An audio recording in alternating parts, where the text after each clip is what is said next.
പൊയ്നാച്ചി കരിച്ചേരി അവ്വാടക്കം താഴ്ത്തുവീട് തറവാട് രാമായണ മാസാചരണവും തറവാട് കാരണവന്മാരെ ആദരിക്കൽ ചടങ്ങും സംഘടിപ്പിച്ചു. 2025-26 വർഷ പരീക്ഷകളിൽ ഉന്നത വിജയം നേടിയ വിദ്യാർത്ഥികളെ ആദരിക്കൽ ചടങ്ങും സംഘടിപ്പിച്ചു. Melparamba sub inspector Akhil T ഉദ്ഘാടനവും ലഹരിവിരുദ്ധ ക്ലാസും കൈകാര്യം ചെയ്തു. വിജയികളായിട്ടുള്ള കുട്ടികൾക്ക് അനുമോദനം പ്രധാനമായിട്ടും ഇവിടെ നടത്തപ്പെടുന്നത്. അപ്പം എല്ലാ കുട്ടികളും ആദ്യം തന്നെ സ്വാഗത പ്രസംഗത്തിൽ പറയുന്ന കേട്ടത് പൂർണ്ണമായിട്ടും A+ നേടിയ കുട്ടികൾക്കല്ലാതെ എല്ലാ കുട്ടികളെയും അനുമോദിക്കുന്ന ഒരു ചടങ്ങായിട്ടാണ് ഇത് ഇന്നിപ്പോൾ ഇവിടെ രൂപം നൽകിയിട്ടുള്ളത്. അത് ഏറ്റവും മികച്ചൊരു തീരുമാനമാണ്. കാരണം ഞാൻ എവിടെ പോയാലും ചില സ്ഥലങ്ങൾ കാണാറുള്ളത് പൂർണ്ണമായും A+ നൽകിയ കുട്ടികൾക്ക് മാത്രം സമ്മാനം നൽകിക്കൊണ്ട് മറ്റുള്ളവരെ അവഗണിക്കുന്ന ഒരു നിലപാടാണ് പലർക്കും കാണുന്നത്. ഏതായാലും അഭിനന്ദനാർഹമായിട്ടുള്ള ഒരു കാര്യം തന്നെയാണ്.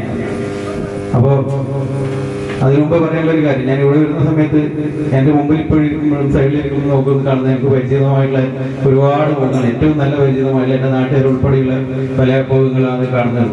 അപ്പോൾ ഞാൻ ഒരിക്കലും പ്രതീക്ഷിച്ചിരുന്നത്, ഞാൻ ഇങ്ങോട്ട് വരുന്ന സമയത്ത് വിചാരിച്ചത് ഇപ്പോൾ പരിചയമില്ല ആരെങ്കിലും ഉണ്ടാവുമോ എന്ന് തന്നെ എനിക്ക് സംശയമായിരുന്നു. ഇവിടെ എത്തിയപ്പോൾ ഒരുപാട് പരിചയമുള്ള മുഖങ്ങളാണ് എൻ്റെ മുമ്പിലിരിക്കുന്നത്. അതിന് സാന്ദർഭികമായി പറയുകയാണ്. അപ്പോൾ ഞാൻ A+ന്റെ ഒരു കാര്യം പറഞ്ഞത്, നമ്മൾ പൂർണ്ണമായിട്ട് A+ കിട്ടിയ കുട്ടികളെ അനുമോദിക്കുന്നതോടൊപ്പം അത് മറ്റുള്ള കുട്ടികൾക്ക് മോശമായിട്ടുള്ളൊരു സന്ദേശമാണ് സാധാരണ നൽകപ്പെടുന്നുള്ളത്.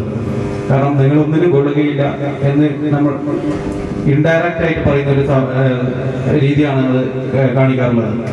A. ഗംഗാധരൻ നായർ ചേമനാട് അധ്യക്ഷത വഹിച്ചു.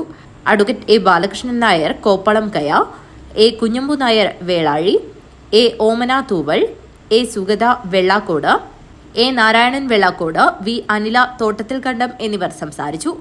A. ദിവാകരൻ കുഞ്ഞിക്കോട് സ്വാഗതവും A. ഭാസ്കരൻ കാവിനപ്പുറം നന്ദിയും പറഞ്ഞു. News bureau, Kanhangad.